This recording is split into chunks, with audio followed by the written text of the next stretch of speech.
Hello friends, welcome to my YouTube channel. Friends, today I am discussing cloud computing. Okay, today era cloud computing play a crucial role in point of online storage. तो इसमें topic आपका है SOA, okay, service oriented architecture. ये आपका cloud computing से related एक topic है। आजकल जो 21वीं सदी चल रही है उसमें क्लाउड कंप्यूटिंग बहुत ही अहम रोल प्ले करता है। इसमें डेटा आपका ऑनलाइन स्टोरेज होता है और आप कहीं भी किसी समय उस डेटा को एक्सेस कर सकते हो इंटरनेट के माध्यम से। ओके, तो हम बात कर रहे हैं SOA की। तो service oriented architecture, SOA is an architectural approach in which applications make use service available in the network. Okay, तो नेटवर्क के माध्यम से आप क्लाउड कंप्यूटिंग की सर्विसेज को एक्सेस कर सकते हो। ये facility service oriented architecture provide कराती है। Okay, it is a style of software design where services are provided to the other components through a communication protocol over a network. तो एक नेटवर्क के माध्यम से आप इस क्लाउड पे जो पूल ऑफ इंफॉर्मेशन है उसको आप एक्सेस कर सकते हो। क्लियर? इसके बाद बात करते हैं तो आपके क्लाउड कंप्यूटिंग का जो सबसे अच्छा एग्जांपल है वो आपका गूगल प्ले स्टोर है। ठीक है, जो प्ले स्टोर या फिर आपका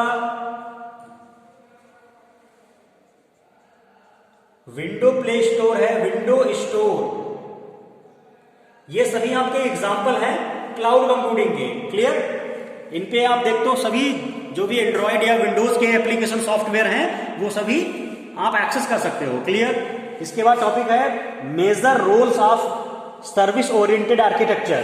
तो इसके दो रोल हैं, सर्विस प्रोवाइडर और सर्विस कंज्यूमर। तो इस पे जो सर्विस प्रोवाइड कराता है वो भी अपने जो रिसोर्सेज हैं वो एज ए इंफॉर्मेशन पूल पे रख सकता है और जो कंज्यूमर है वो उस प्रकार की सर्विस को एक्सेस कर सकता है। क्लियर? नेक्स्ट इसकी बात आती है कि एडवांटेजेस इसके क्या हैं सर्विस ओरिएंटेड आर्किटेक्चर के। तो बहुत सारे इसके एडवांटेजेस हैं, फायदे हैं। जैसे सर्विस रीयूजेबिलिटी, उस सर्विस को आप बार बार रिकॉल कर सकते हो, कोई उसकी कॉस्ट नहीं है। और इजी मेंटेनेंस है, आप सिंपली एक अपडेशन डाल सकते हो और सभी आपके एंड यूजर उस प्रोग्राम को अपडेट कर लेंगे। क्लियर? प्लेटफॉर्म इंडिपेंडेंट है, आप किसी भी प्लेटफॉर्म से उस रिसोर्स को एक्सेस कर सकते हो। उसके बाद अवेलेबिलिटी है, तो वो रिसोर्स जो कि आपके क्लाउड पे है सर्विस ओरिएंटेड आर्किटेक्चर के थ्रू आप कभी भी किसी समय एक्सेस कर सकते हो। नेक्स्ट आपका आता है रिलायबिलिटी। ऑब्वियसली आपका डेटा जो नेटवर्क पे है उस सर्विस को कभी भी एक्सेस कर सकते हो, तो वो आपकी हमेशा रिलायबल है। क्लियर? स्केलेबिलिटी, कितने भी यूजर एट ए टाइम उसको एक्सेस कर सकते हैं, ये भी स्केलेबिलिटी के फीचर को शो करती है। क्लियर? इसके बाद है application of service oriented architecture. तो इसके एप्लीकेशन बहुत ज्यादा हैं, फिर भी कुछ इंपॉर्टेंट डिपार्टमेंट्स जो इसको यूज करते हैं, आर्मीज एंड एयरफोर्स। आर्मी और एयरफोर्स में सबसे ज्यादा यूज होता है क्योंकि ये रियल टाइम ओरिएंटेड है, रियल टाइम पे ये सर्विसेज चाहिए।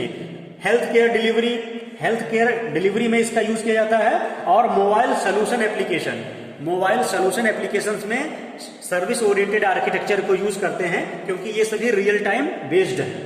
इसके बाद कुछ इसकी लिमिटेशंस हैं, ड्रॉबैक हैं। तो डिसएडवांटेजेस ऑफ SOA की, ये हाई ओवरहेड है, इसमें ओवरहेड ज्यादा हो जाता है due to communication protocol. High investment, आपको ये प्लेटफॉर्म क्रिएट करने के लिए, क्लाउड कंस्ट्रक्ट करने के लिए ह्यूज इन्वेस्टमेंट की रिक्वायरमेंट होती है। और कॉम्प्लेक्स सर्विस मैनेजमेंट है, इसको मैनेज करना it is not a so easy task. एक नॉर्मल कस्टमर, इसको नॉर्मल पीपल अगर चाहे तो इसको मैनेज करे तो नहीं मैनेज कर पाएगा। ठीक है, इसके लिए काफी एक team as a team work करना पड़ता है। इसके बाद एक टॉपिक है रेस्ट। क्लियर? तो रेस्ट का मीनिंग होता है रिप्रेजेंटेशनल स्टेट ट्रांसफर, इसको बोलते हैं REST, representational state transfer. So REST is a way of getting information content from a website. तो रेस्ट एक ऐसा प्रोसीजर है जिसके माध्यम से वेबसाइट से डेटा या इंफॉर्मेशन को रिसीव किया जा सकता है, फेच किया जा सकता है, गेटिंग किया जा सकता है। ठीक है, by reading designing web page that contains an XML file and describes the desired content. तो वेबसाइट से इंफॉर्मेशन को रीडिंग या डिजाइनिंग ऑफ वेब पेज के थ्रू इसको एक्सेस किया जा सकता है, जिसमें XML यानी एक्सटेंसिबल मार्कअप लैंग्वेज और इस प्रकार की जो फाइलें हैं वो कंटेंट को डिस्क्राइब करती हैं कि एक्चुअली वो वेब पेज बना कैसे है, और वो इंफॉर्मेशन आप एक्सेस कर सकते हो यूजिंग रेस्ट टेक्नोलॉजी। ठीक है, इसके बाद एडवांटेजेस ऑफ क्लाउड स्टोरेज। तो फाइनली क्लाउड स्टोरेज के जो फायदे हैं वो क्या हैं, जो इसको किफायती बनाते हैं आज की डेट में। Cloud computing play very important role in the field of information technology. तो ये usability, bandwidth, accessibility, disaster recovery and price saving, ये सभी इसके फीचर हैं। That's why cloud become a very useful nowadays. Okay, so thank you.